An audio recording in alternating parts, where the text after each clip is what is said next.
Okay guys, so in this video we're gonna talk about the second episode of the Jeffrey Epstein series. This episode it's called Follow the Money. So let's play. My name is Virginia Giuffre. Okay, When so I was this is 16, Virginia. I got a summer job at Donald Trump's Mar-a-Lago in Palm Beach. I was working there as a locker room attendant in the spa area. At the time, I really wanted to become a massage therapist. And not very long into working at Mar-a-Lago, did a English lady come up to me. She introduced herself as Ghislaine Maxwell. She was beautiful, she looked educated, she was nice. She said, "Oh, that's interesting, you're reading a book about massage therapy." And she said, I actually know this guy who's looking for a traveling masseuse. So yeah, so basically this one story is kind of like kind of believable, and you can call it maybe she was a victim, because she wanted to be a massage therapist, right? So it's kind of like she want to become a professional. So this one is a little bit different from the other one that we talked about on the last episode. If So you let's want, see you what's can come by happen. this afternoon after work and you can come meet him. And then we go into the massage room. And there's this massage bed with a naked man laying on top of it, face down. To me, this is, I guess, walking into a world that I didn't understand, but I guess I'm gonna learn. While the massage was going on, they asked me questions about my life. So who are you? What school do you go to? Tell me about yourself, and that's when I felt like I should open up and tell them how much this opportunity means to me. My home life started out very hard from a very young age. I'd been a runaway and lived on the streets. I've been So as you can see guys, it's always like I've told you, they always have the same kind of stories. They all been damaged. She was talking about she was living on the streets and I was abused, so it's like there's a common theme about these women. They all have like some damage, right? It's crazy. abused. I felt like it was okay to tell them about my past, Right. and then he turned over. Yes. Ghislaine Okay. started taking off her clothes. I didn't know what to do. I didn't know what was Yes, gonna happen. what did I tell you guys? It's always the same excuse. I didn't know what to do. They don't. It's like they can do a lot of things in life, but when it comes to saying no or leaving the place or doing something, oh no, they completely kind of like their brain is stop working, I didn't know right? what was gonna happen if I screamed. I did what they said. Yes, I did what they said. Ghislaine was She couldn't say no. She couldn't refuse. She couldn't. Okay, it's like behind the and same touching me. thing, right? It It went happens over from and oral over. sex to get on top. Right. Still to this day, I don't know how it went from something real to something perverted like that so quickly. She didn't Afterwards. understood. They said the interview went great. You're gonna come back tomorrow. And I did. Okay. See the. She had this experience. She talking about like, and I didn't like it. I didn't know what to do. And then at the end, when they say, well, the interview went great, and you come back tomorrow, she said yes. Right? She didn't went to the police and report the crime or anything like that. So guys, like this is insane. Like how they handle the situation, it's like it's completely insane. Like I would never understand how these women operate, like how their brain function.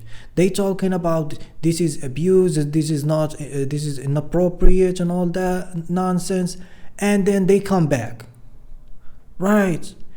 Like, it's crazy. I don't know like how this is possible. I was Anyway. abused plenty of times before Epstein had done what he Of did to me. course, like all of I had them. no self-esteem. I was scared. All of them had some bad experiences in the past. All of them. That You my can't life was going find to like be a worthless. just normal average woman. I was the perfect victim for them. Yes. Now she's calling herself a victim. One thing that Epstein loved me for was that I never really asked too many questions. I escalated up the ladder very quickly with Epstein. And she liked that, man. She escalated the ladder because that's what she wanted. And women use their sexuality to climb the ladder all the time. Man, they do it all the time. You just have no idea. Because most of this stuff, it happened behind the scene, and it's not like all on your face. I did whatever he needed. You know, put his socks on for him before bed, make sure what he needed sexually happened. I had to serve him all the time.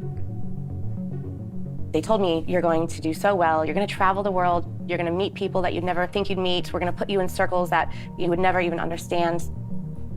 Jeffrey Epstein and Ghislaine Maxwell had a great way of normalizing the abuse that was going on. Well, so why she call it abuse? I don't understand like how these women think. Like I don't get it. Like you are getting travel, right? You are getting access to this big mansion. You got access to the food.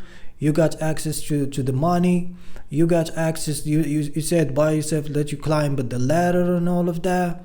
And why did she call it abuse? I don't get it. Like because there should be an exchange. And I mean, relationship between men and women is an exchange. Right, so what is like the fair exchange? If this man is gonna give you all of that stuff, right? What did he get in return? Right, so it's like it's not really abuse. Like this is the bullshit that women says. Like when they don't get the outcome they're looking for, they started calling it abuse. So.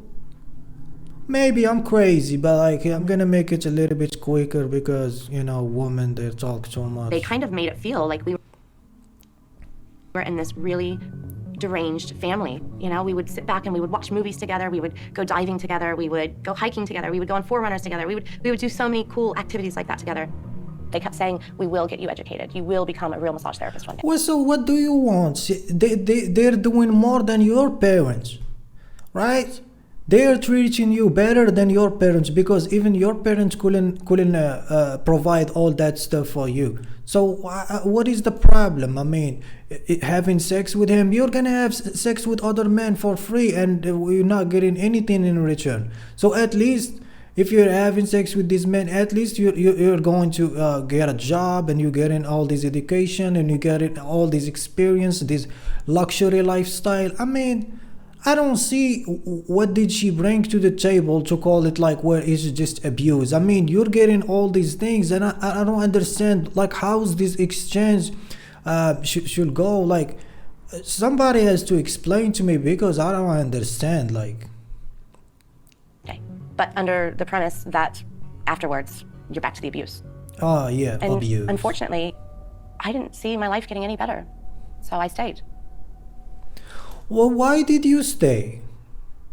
If it's a so abusive kind of relationship, and it was toxic and you didn't like it, why did you stay? Like, man, like this is insane. It was like I am now a slave to these people. Yes, she was a slave to these people. I was lent out to all of their friends. They were politicians, they were businessmen, they were powerful people. It made me think that if I had run and caused a ruckus, the police wouldn't have believed me, they wouldn't have done anything about it, and Jeffrey and Ghislaine could have hurt me really bad then. He did say, like, people owe me favors. I can get away with this. I will never get caught. I own the Palm Beach Police Department. Well, this is not something she can control, and I understand, but she already knew that, okay? When you look at the house and you look at the, all the people like involved with him, and like, this comes with the territory. If you didn't want somebody who owns the police department, you gotta deal with the average man. So you wanted this luxury lifestyle, you wanted access to all these things that comes with it. It's not like I mean, from the very early beginning, you knew what he was about. So you can't use it now as like, oh, it's because I can't run. Jeffrey Epstein fits into that pattern of thinking that he's above the law, that he can do what he feels like doing. Right, so now But they the will life of start privilege and talking power that about Epstein how this guy have privilege and power and stuff like that. And it's crazy, man. He was working as a professor without a college degree. He don't even have a college degree, and he was teaching, right, in some school or some university, I believe. And then he found a job in an investment bank, and he lied on his resume. So I understand, but it's like it's a crazy story, because it's crazy that you can get a job and do all that stuff by just lying. And then when they found out he lied on his resume, they didn't fire him. They kept him on this job because he was so productive and he was doing so great on the task. Like yeah, man, it's just insane. When I was introduced to Jeffrey Epstein, it was 8th grade summer, going from 8th grade to high school. Okay, this is Courtney. See, they always call them survivors. Always. I don't understand how she survived. From like, 6th, she 7th, and 8th survived grade, I what? was a straight A Exactly. student. I never even got a B. I played the trumpet. I was captain of the cheerleading squad. But then from 8th grade to 9th grade, things fell apart for me and my family. Just from my mom's addiction. She was sick, battling her own demons, wasn't really able to care for. See, it's always the same problem. They don't have a stable family. And why this channel is so important, guys, is because if you're not gonna have a stable family, you're gonna face those problems. You need to have a good parents, and the parents should be working and good people and good citizen and law-abiding citizen, and you have to take care of the children. You cannot be like battling your own demons and having children. This is a recipe for disaster, and that's why these women, they always end up in fucked up situation like that. Anyway, For me, and I was basically homeless and living at friend's house and stuff like that. homeless and yeah. When Yes, I first it's went to always Jeffrey's, I problems really was that leads expecting to I was going to other make easy money, problem. giving this guy a massage, and that situation escalated to him molesting me. It happened so quick where it's like, what just happened? But being vulnerable at 14 years old and trying. Okay, so this is what I don't understand. Why at 14 years old you're going to give this old man a massage? Like I've been thinking about it for so many hours. I couldn't understand, like, why couldn't you get another job, get something else, do like cleaning or walking the dogs or babysitting or just any other thing. There's millions of things you can do, right? But the only thing that it's like, well, you wanted the easy money, but you know. On my own, it was just overwhelming. So I did continue to go back to Jeffrey's. He made me feel like, basically I was lucky to be in his presence. It was just a glorified Well, of course you're lucky to be in his presence. I don't understand these women. They talk like, they are some kind of like heroes, or like they are some kind of superstar. Or she's just an average woman, and she's not even an adult. She's 14 years old, and she's talking about hanging with a multi-millionaire. Like, man, this is disturbing. Like, I don't know if the delusion, right, is just insane. So she said it was just a glorified manipulation thing he had going on that worked. Of course, it's always manipulation thing he had going on and that type of worked. stuff. It was maybe the second time I went to him, or the third. Okay, so she went the first time. It was abusive, it was manipulation, he was a toxic man, he was doing all these bad things.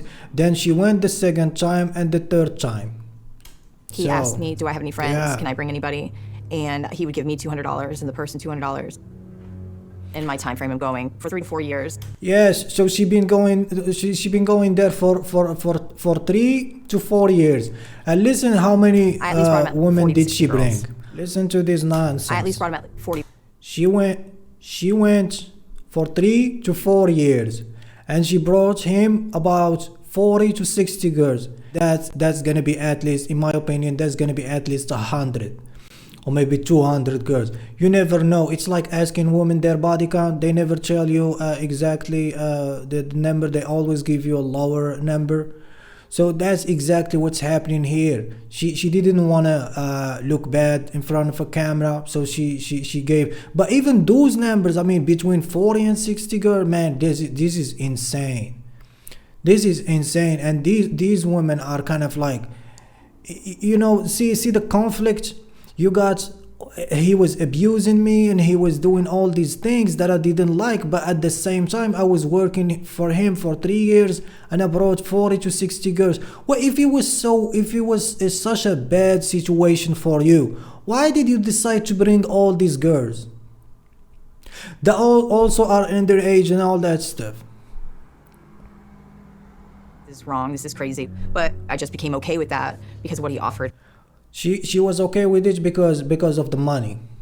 So women looking for money, you know, typical stuff. He offered me cash, he offered me a way so I could eat and pay my bills, and he offered me something that nobody else did. I felt like he was my lifeline. But then I seen the police reports of girls that I had brought to Jeffrey's, close friends, and that made me have the change of heart. The emotions come over of like guilt and shame and disgust. It was traumatic. That's when I started saying, okay, this isn't right, something needs to happen about this. So I find Brad Edwards, my attorney. So what did she, okay, so she been working for 3-4 years, she was enjoying the money, she was paying her bills, she was getting all these benefits, right? And then let me find an attorney to sue him and do. This is what happened most of the time with marriages. You find a woman, you treat her well, you provide all these things for her and protect her and do all these nice things for her, and then 6 years, 7 years down the line, she's like, oh, now it was abusive, it was a toxic man, and I didn't like this relationship, and and they use the system to you know, to basically divorce you and take your money. So like, you have to understand like the similarity between those kind of situation. It's just this one, they were not married, but women, they always want to enjoy all the things that you offer them, and then later on when you're too old, you know what I'm saying, or they cannot maintain the relationship or whatever, now they want to ruin your life and take your money and put you in jail and get you killed and all that nonsense. And it happens all the time, and you have to be aware, you know, you have to be aware Attorney. Of this type of stuff. You don't really have much to worry about. This is somebody who is not ever going to be free again. And she said, but I don't think that you understand the level of power he has. It's just unheard of. It's just an unbelievable scheme to have kept going for that. Right, so now they be talking about the lawyer and how they got, you know, let me show you. They put a chart and just see how how it works. See, this is Jeffrey and this is the Ghislaine Maxwell, right? And these three women are basically the one on top, right? And let's say those one, they got tricked, right? They got tricked into thinking, oh, it's gonna be a massage or whatever. But then these three women, they hired all of these. I mean, they didn't show their faces for obvious reason, but he was saying, listen to what he has to say. 5 times as big as this chart. He was talking about he's gonna be 5 times as big as the one that show you in the camera. So it's crazy. There's so many girls that get involved in that stuff. I'm gonna skip to this part because they've been talking about the police reports and all of that. This one is kind of, yeah, she had also an experience where so I met him at his hotel room. He said he knows the owner of Victoria's Secret, so he started opening my portfolio of pictures, and then he said, let me see you in your bra and underwear. Then he started putting his hands on me and my hips and my butt. I really felt at the time that I was going to be raped or attacked. I ran out of the room crying. I drove to the Santa Monica Police Department to file a police report. Well, this one, I kind of trust her. I trust what she has to say because she ran away and she filed a police report. So I have nothing to say. But you know, for the other one, it makes absolutely no sense. So as you can see, guys, This was a here's cooperative they're just investigation between talking the FBI about and the U.S. Attorney's Office. Although we were not an official partner to the you know, investigation. the FBI and how they handled the situation and all of that. But you know, you got the first one, which is the really important. So I just want to make this quick video, you know, to explain all these little details about this episode. But this second episode is not very interesting. So you know, see you later on the third one.